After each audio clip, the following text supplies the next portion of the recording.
Welcome to Raw Radio.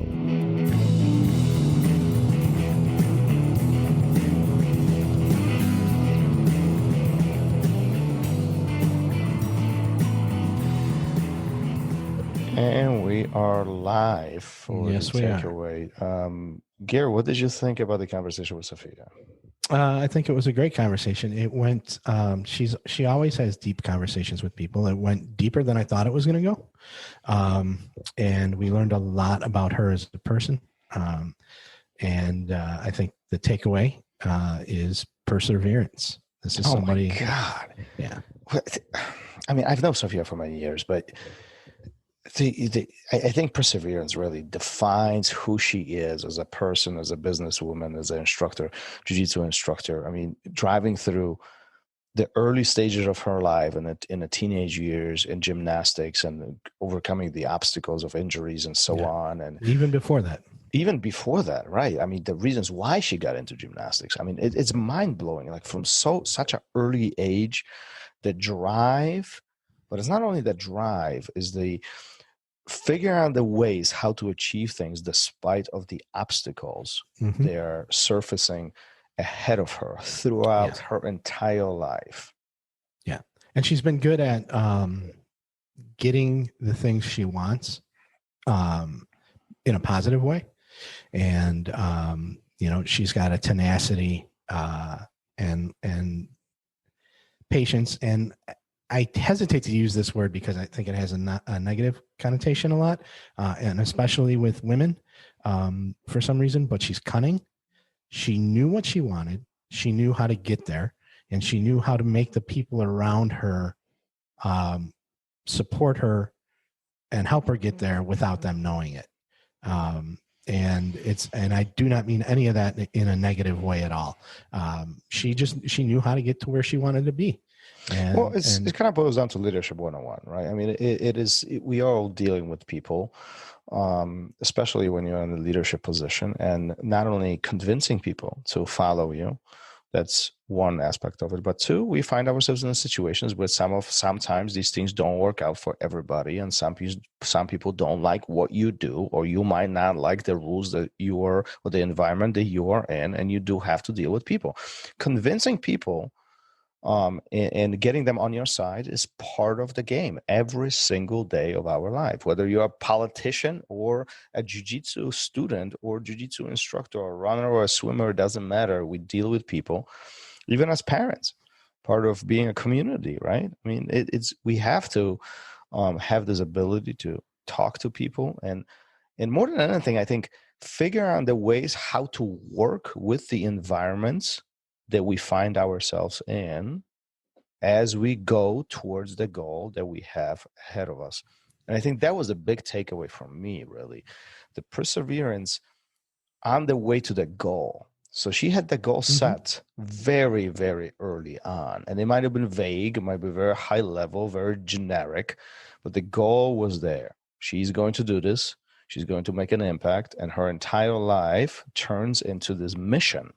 Because that's essentially what it is. It's a mission to impact women in jiu-jitsu community particularly, but make this impact from a jiu-jitsu perspective, fitness perspective, and better their lives with the skill sets that she acquired all throughout the decades of being on the mat. Yeah, being on the mat, and what she had to do off the mat too, and the struggles she's had to face.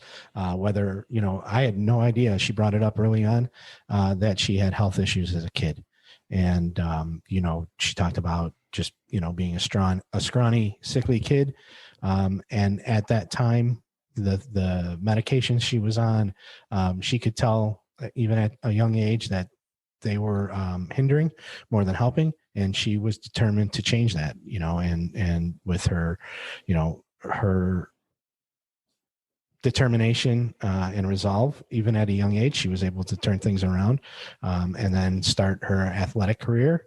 She didn't let people dictate the way she was going to live her life, and she took it upon herself, and anytime she had, it seems to me like anytime anybody was trying to dictate to her how things had to be done, She said, no, they don't. They don't have to be done that way. I can do it my own way. She talked about being a rogue, right?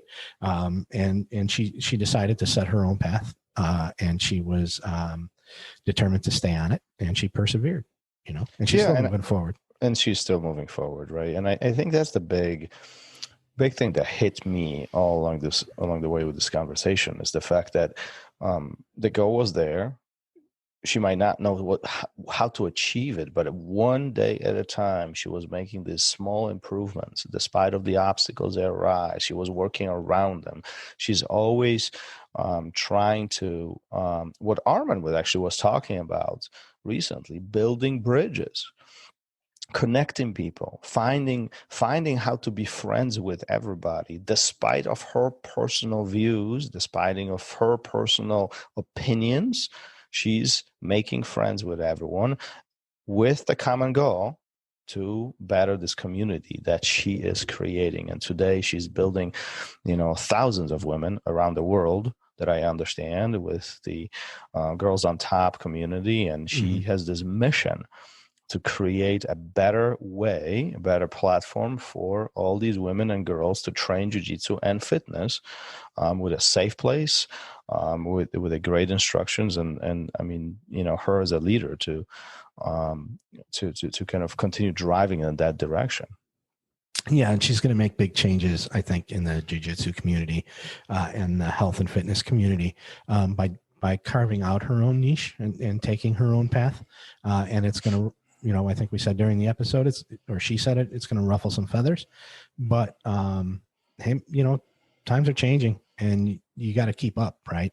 And, she's going to, she said that at some point she doesn't know if she's going to get there. I'm sure she will, just by how far she's gotten already, right, through her perseverance. Absolutely. I mean, I don't think, and I mentioned that during the conversation with her is not if, but when.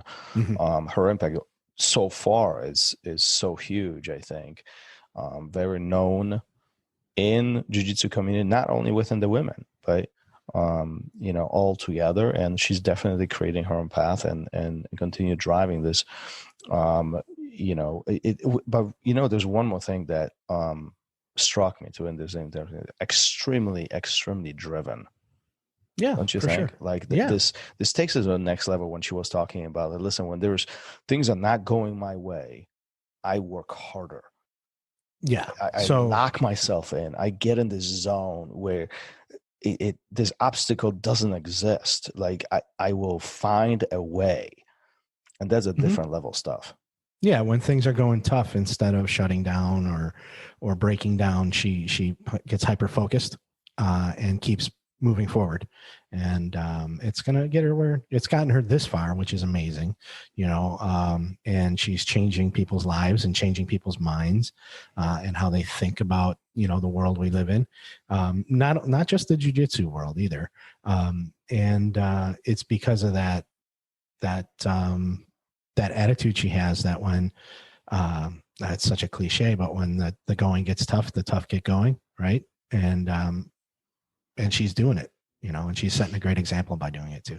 And she's taking the lessons learned from all these situations, right? She talked about it quite extensively during the conversation, where the fact that she was a very small and scrawny girl, in a young age, and then obstacles with gymnastics and the struggles that she had in jiu-jitsu in the very beginning, not being able to train and people not allowing her to come in and go and do what she needed to do to achieve. All that made her stronger, and now she's literally using that as a fuel, if you will, to create these opportunities for other women to succeed.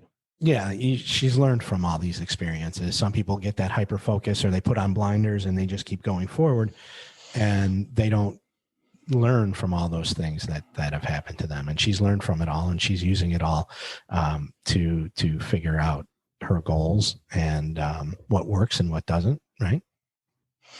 One common theme across these recent episodes that we've done of these recent conversations is this 1% change. The continuous improvement is not changing the world, is this one thing, one little thing that we improve every single day. And she talked about that too, is why are you laughing? Because it's that one minuscule little thing, right? Those little things that you do. There we go. There we go. Yes. I knew we couldn't get away from that.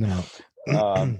But no, this is the important part, because sometimes, often we get caught up in this situation where I can't change this. This is too big. I can lose these pounds, or I can't pass this guard. I can't memorize these things. Yeah. I can't make it in because schedule is, whatever the case might be.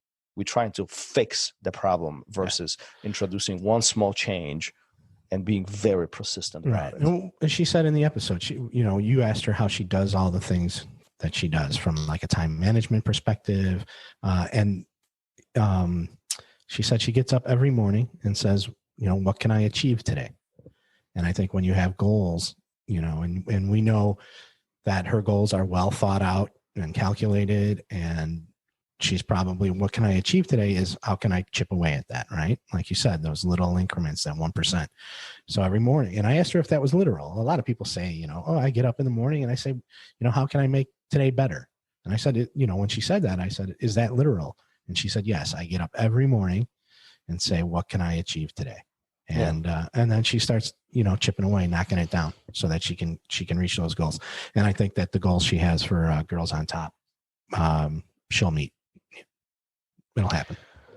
Every female out there, especially in jiu-jitsu, should listen to this. This is quite amazing conversation. Mm-hmm. Sophia, great guest. So much more to come. On to the next one. Yeah, on to the next one. Man, where were all these people when I was in my 20s? What was I doing? I could have used some more of this stuff in my life. But yeah, on to the next one. It'll be another great conversation, and I'll talk to you soon. Take care. Take care. Peace. Thank you for listening to Raw Radio. If you enjoyed the show, don't forget to leave us a review and help us make the show even more amazing. For future episodes, check out our website and follow us on all major podcast platforms. Take care.